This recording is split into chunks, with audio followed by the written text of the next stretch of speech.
साथियों, positive news में आप सभी का बहुत बहुत स्वागत है। दोस्तों, आज हम एक ऐसी शख्सियत से आपको रूबरू कराने जा रहे हैं जो बहुत ही कम उम्र में सोशल वर्कर भी हैं, एजुकेशनिस्ट भी हैं और जाने क्या क्या। अगर हम इनकी तारीफ में अल्फाज बयान करें तो शायद शब्द हमारे पास कम पड़ जाएं।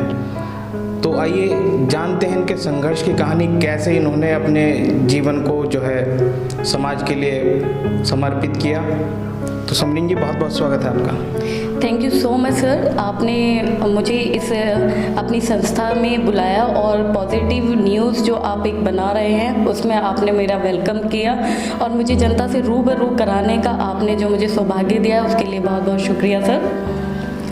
तो समरीन जी, पहला सवाल आपसे ये है कि अक्सर मुस्लिम समाज में जो है महिलाओं को तालीम तो दी जा रही है, मुस्लिम समाज थोड़ा जागरूक भी हुआ है, लेकिन तालीम के बावजूद भी उनको घर में रखा जाता है। आपने इस चीज़ को तोड़ा है, आप घर से बाहर निकली हैं। अक्सर शादी के बाद उनको घर से बाहर निकलने की जो है वो छूट दी जाती है। तो ये प्रेरणा आपको कहाँ से मिली और कैसे आपने जो है अपने आप को बदला? सर, प्रेरणा तो देखिए परिवार से ही मिलती है। स्टार्टिंग अगर हम इस्लाम धर्म की बात करें तो इस्लाम किसी भी स्त्री को या वुमेन को अगर हम कहें तो वो रोकने की परमिशन नहीं देता है। इस्लाम खुद ये इजाज़त, अगर हम कुरान शरीफ में भी बात करें, वो खुद इजाज़त देता है मुस्लिम वुमेन्स को बाहर निकलने की, बाहर निकलकर अपने लिए कुछ करने की। बस उसमें कुछ बाउंडेशंस होती हैं, लाइक जैसे पर्दा। इस्लाम कहता है कि आप बाहर जाइए, अपनी एजुकेशंस लीजिए, आगे बढ़िए, बस आप एक पर्दे में रहिए। तो मुझे वो प्रेरणा मेरी फैमिली से मिली। मेरी फैमिली ने मुझे जितना एजुकेटेड बनाया, उसी के साथ साथ उन्होंने मुझे हमारे समाज के जितनी भी कठिन परिस्थितियां हैं, जो हमारे समाज में शोषण होते हैं, उनके बारे में उन्होंने मुझे रूबरू कराया। और मेरा मोटिव यही था कि मैं अपने मुस्लिम समाज की जो वुमेन्स को एक घर में रोका जाता है, उनकी मैं उस रोक को हटाऊं। उस रोक के लिए सर मैं आपको एक एग्जाम्पल देना चाहूँगी कि मुस्लिम समाज में क्या किया है। मेंस को आयरन और वुमेन को डायमंड कहा। उनका कहना यह है कि आयरन को आप कहीं भी डाल दीजिए, धूप में, बारिश में, कहीं भी डाल दीजिए, आयरन ख़राब नहीं होता। लेकिन अगर आप डायमंड को अपनी अलमीरा से बाहर निकालेंगे, उसमें हल्की सी भी खरोंच लगेगी तो डायमंड ख़राब हो जाएगा। तो मैंने उस सोच को बदला है। मैं ये कहती हूँ कि वुमेन भी आयरन है। तो समरीन जी, अगला सवाल आपसे आपकी तालीम के बारे में है। आपने कहाँ से तालीम हासिल की और कहाँ तक आप पढ़ी हैं? देखिए सर, पहले तो मैं तालीम के बारे में अपनी थोड़ी सी परिवार की कंडीशंस आपको बताऊंगी। मेरे जो वालिद साहब हैं वो एक बहुत नॉर्मल परिवार से रहे हैं, जिसमें उन्हें खाना भी मतलब अगर रोटी की बात की जाए तो वो भरपेट नहीं मिलती थी, उन्हें बांट कर खाना मिलता था। लेकिन वो अपने समय में एजुकेशन लेना चाहते थे, लेकिन फैमिली कंडीशंस या आर्थिक स्थिति ख़राब होने के कारण वो एजुकेशन नहीं ले पाए। तो जब हम हुए और हमारे पिताजी ने हमारे ऊपर देखा कि हम एजुकेशन फील्ड में आगे बढ़ रहे हैं और अच्छे से हम स्टडी कर रहे हैं, तो उन्होंने हम पर फोकस डाला। और इसी के साथ मेरे वालिद साहब जो हैं वो सेंचुरी पेपर मिल नैनीताल में, वहाँ पर मिल्क प्लांट्स और पेपर प्लांट्स की वर्किंग में थे। तभी वो अपने साथ मुझे नैनीताल ही ले गए और सेंट थॉमस से मेरा 8th स्टैंडर्ड हुआ। उसके बाद हम सहारनपुर आए तो 9 to 12 हमारा दिगंबर जैन से हुआ। हमने दोनों धर्मों की स्टडी की, पहले क्रिश्चियन धर्म से किया, फिर जैन धर्म हम आए तो वहाँ पे जैन धर्म की हमने स्टडी की। उसके बाद हमने न्यूज़पेपर में एज एक एडवर्टीजमेंट पढ़ा कि जो स्टूडेंट इस टेस्ट को क्वालिफाइड करता है उसको BBA BCA में फ्री एडमिशन मिलेगा। हमने उस टेस्ट को एम ही जाकर दे दिया। इत्तेफाक की बात ये थी कि 99.9% से हमारा वो टेस्ट क्लियर हुआ। और जो 6 लाख का वो कोर्स होता है BBA, हमारा वो फ्री ऑफ कॉस्ट हुआ, जिसमें हमें ट्रांसपोर्टेशन तक कॉलेज ने फ्री प्रोवाइड कराई। उसके बाद हमारी जो मदर हमारी चाहती थी कि हम UPSC की तैयारी करें, IAS बने, बट हमारे वालिद साहब चाहते थे कि हम PhD करें, हम डॉक्टरेट की उपाधि लें। तो हमने दोनों की थोड़ी सुनी और IAS की भी साथ साथ प्रिपरेशन चल रही है। 2015 में हमने IAS का प्री निकाला, फिर 17 में प्री निकाला, बट आगे हम उसको स्टडी को नहीं ज़्यादा कर पाए। तो हमने एजुकेशन डिपार्टमेंट में हम गए। अचानक से एक स्कूल है हमारे अंकल का, हम ऐसे ही वहाँ पे घूमने के लिए चले गए कि देखते हैं कैसा स्कूल है। जब हमने वहाँ पे देखा बहुत ज़्यादा डस्टी, हम बच्चों को चाहते हैं कि वो बच्चे जो हैं हमारा फ्यूचर है, लेकिन उस फ्यूचर के साथ थोड़ा वहाँ पे खिलवाड़ हमें होता हुआ दिखा। और जब हमने देखा कि बच्चे डस्ट में स्टडी कर रहे हैं और फैंस नहीं है, कबूतर पॉटी कर रहे हैं, तो हमने सोचा कि हमें एजुकेशन डिपार्टमेंट में ही जाकर इस डिपार्टमेंट को ही सुधारना है और साथ ही मुस्लिम युवाओं को भी हमें आगे बढ़ाना है। उसके साथ हमने एमए किया। एमए हम टॉपर हैं जैन डिग्री कॉलेज से, और इस समय हम पीएचडी कर रहे हैं। मुस्लिम वुमेन पर ही हमारी पीएचडी है और हमारा टॉपिक है सेवारत मुस्लिम वुमेन्स की बदलती परिस्थिति का समाजशास्त्रीय अध्ययन। यही हमारा टॉपिक है और यही हमारी सोच और विचार है।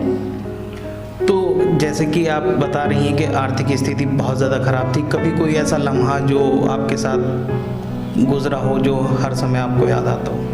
सर ऐसा है कि आर्थिक स्थिति तो हमारे वालिद साहब की थोड़ी ख़राब रही। उन्होंने ये सोचा कि अगर मेरे साथ ऐसा हुआ है तो मैं अपने बच्चों के साथ ऐसा नहीं करूँगा।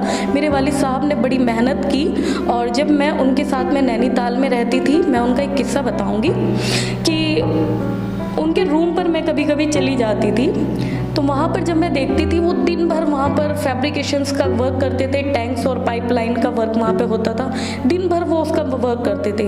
और रात को जब वो रूम पे आते थे वहाँ लाइट्स नहीं होती थी, और रात भर वो ऐसे गत्ता या कुछ भी लेकर ऐसे हवा अपने आप को करते रहते थे, और फिर सुबह ही उठते थे, फिर सेम ड्यूटी, सेम फिर नाइट में सेम कंडीशंस, मॉस्किटो उनको काट रहे हैं। तो जब हमने ये सब कंडीशंस देखी, वरना उससे पहले हमारे डैडी ने देखो हमें बहुत अच्छी लाइफ दी है। ये तक होता था कि हम बेगर्स को अगर मिल गए तो 500, 100 या 200 जितना भी हमारे पास हुआ हम बेगर्स को वो दे देते थे। बट जब हमने अपने वालिद साहब की ये कंडीशन देखी कि वो सेम उनकी कंडीशंस होती है, और हमारे लिए उन्होंने एसी, फैंस, गर्मी के लिए हमें एसीज प्रोवाइड करा दिए, सर्दी के लिए एयर कंडीशनर्स हमें दे दिए, लाइट जाने पर हमें जनरेटर्स, इन्वर्टर्स की फैसिलिटीज़, और वो उस कंडीशंस में थे। तब मेरी लाइफ में एक बदलाव आया, वो था कि मनी की रेस्पेक्ट करना। तो यही मेरे लाइफ का एक पहलू था जिसने मेरी ज़िंदगी को बदला। तो समाज सेवा के क्षेत्र में आपने कैसे कदम रखा और कहाँ से इसकी शुरुआत हुई? सर समाज सेवा के लिए मेरा जो पहला कदम था वो ये था कि हमारे यहाँ एक भाभी आप कह सकते हैं कि वो आई, इलिटरेट ज़्यादा थी, तो उन्होंने बड़ों के साथ बहुत ज़्यादा बदतमीज़ी और गाली गलौज वाले सिस्टम्स उनके हुए। तो हम उनकी कंडीशंस को देखकर ये कह सकते हैं कि हम इंस्पायर हो गए कि उन फैमिली की कहीं भी कोई सुनवाई नहीं हुई, बल्कि भाभी की ही सुनवाई होती रही, और उसी बेस पर उनके हस्बैंड को भी 10 to 12 ईयर्स तक की उन्हें पनिशमेंट भी मिला, जिसमें वो किसी भी तरह से मतलब वो भाग्य ही नहीं थे, मतलब उनका भाग्य कोई भी नहीं था। सास की और भाभी की आपस की जो फाइट थी वो थी, बट उसमें पनिश जो हुआ वो बॉय हुआ। तो मेरा मानना ये है कि हम लोग जैसे गर्ल्स को अच्छी एजुकेशन हम प्रोवाइड करा रहे हैं, और यही हमारी नीति है, यही हमारी सरकार की भी नीति चल रही है। बट मैं ये कहती हूँ कि हमारे जो बॉयज़ हैं आप उनको सम्मान करना सिखाएं। अगर हम उनकी एजुकेशन को हल्का डाल देंगे, उनको सम्मान करना ही नहीं सिखाएंगे, तो वुमेन कितनी भी एजुकेशन ले ले वो कहीं ना कहीं डिस्टर्ब रहेगी। तो जब मैंने वो सब चीज़ें देखी तो मेरा ये हुआ कि हमें सोशल वर्क करना चाहिए। ऐसे जो सिटीजन्स हैं, सीनियर सिटीजन्स जो परेशान हैं, जिनको उनके बेटे परेशान कर रहे हैं, बहुएं परेशान कर रही हैं या बेटियां परेशान कर रही हैं, तो उनकी हेल्प के लिए हमारा सबसे पहले यही रहा कि हम उनकी हेल्प के लिए आगे बढ़े। यहाँ से मेरी समाज सेवा शुरू हुई। उसके बाद हमने बच्चों को, जब हमने देखा हमारे पास पेरेंट्स आते थे, 200 रुपीज़ भी सर वो फीस नहीं दे पाते थे, और हाथ पैर जोड़ते थे कि जी आप हमारे बच्चों को पढ़ा लीजिए, हमारे पास पैसा नहीं है। तो वहाँ से हमने सर 20% हमने टेस्ट निकाला कि जो बच्चा इस टेस्ट को पास पास करेगा उसमें 24% जो बच्चे पास आउट होंगे उन बच्चों को हम अपने स्कूल्स में फ्री एजुकेशन प्रोवाइड कराएंगे। उसमें हमने कुछ बच्चे अपनी कॉलोनी से भी उठाए, जो बच्चे पढ़ते नहीं थे, स्कूल्स नहीं जाते थे, हम उनके डोर टू डोर गए, उनसे बात की कि आप अपने बच्चों को हमारे स्कूल्स में भेजें, हम इनको फ्री एजुकेशन देंगे।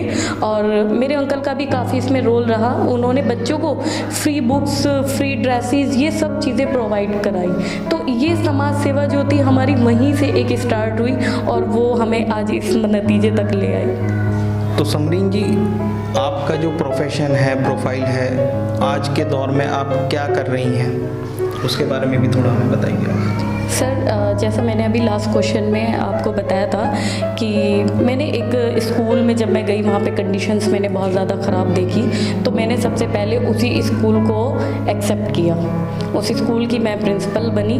और उसके बाद आज मैं इस समय में saint Mary's English public school की डायरेक्टर भी हूँ। और मानक मुंह में मेरा स्कूल है star modern junior high school, उसमें मैं पार्टनरशिप पे हूँ। दूसरा मेरा स्कूल चलता है संत लाल मेमोरियल जूनियर हाई स्कूल, उसमें मैं ऑनर हूँ। और अभी रिसेंटली मैंने ब्राइट फ्यूचर डिग्री कॉलेज की प्रिंसिपलशिप भी एक्सेप्ट की है। तो ये सब एजुकेशन फील्ड में मेरा घुसने का मेन मकसद यही था कि मैं डोर टू डोर एजुकेशंस पहुँचा सकूँ, वो चाहे किसी भी लेवल पे हो। और इसी के साथ साथ सर, टीचर्स की हमारे पास बहुत सारी कंप्लेंट्स आती थी कि उनके साथ शोषण हो रहा है, या उन्हें सैलरीज टाइम से नहीं मिल रही है, या स्टूडेंट्स के साथ निगेटिविटी कराई जा रही है। तो उसी को देखते हुए मैं उत्तर प्रदेश की स्टेट प्रेसिडेंट हूँ टीचर्स एसोसिएशन से, और साथ ही माइनॉरिटीज़ कमीशन दिल्ली से मैं एडवाइज़र मेंबर भी हूँ। तो माइनॉरिटीज़ जो स्टूडेंट्स हमारे पास आते हैं, हम उसमें कोशिश ये करते हैं कि उनकी स्कॉलरशिप बेस पर उन्हें फ्री एजुकेशन प्रोवाइड कराई जाए, ये हमारा माइनॉरिटीज़ का रहता है। और जो टीचर एसोसिएशन में मैंने पार्टिसिपेट किया हुआ है, उसमें जो हमारे अच्छे एजुकेटेड टीचर्स हैं लेकिन उन्हें अच्छी जॉब्स नहीं मिल पा रही हैं, वो घर में है या परेशान हैं, उनको हम लोग उसमें जॉब्स भी प्रोवाइड करा देते हैं और उनके लिए बेटर प्लेटफॉर्म भी हम लोग बनाते हैं। और अगर गवर्नमेंट की कोई भी नीति निकलती है या कोई योजना आती है, बहुत सारे ऐसे योजनाएं आती हैं जो हर एक को नहीं पता चल पाती है, तो हम वो योजनाएं भी अपने टीचर्स तक पहुंचाते हैं ताकि वो सब उनका लाभ उठा सकें। समरीन जी, जो आजकल के हमारे दौर की जो लड़कियां हैं, ख़ास तौर से जो टीनेजर्स हैं, उनके लिए आपका क्या संदेश है, किस तरह से आप उनको एक प्रेरणा वाला जो संदेश है वो देना चाहेंगे?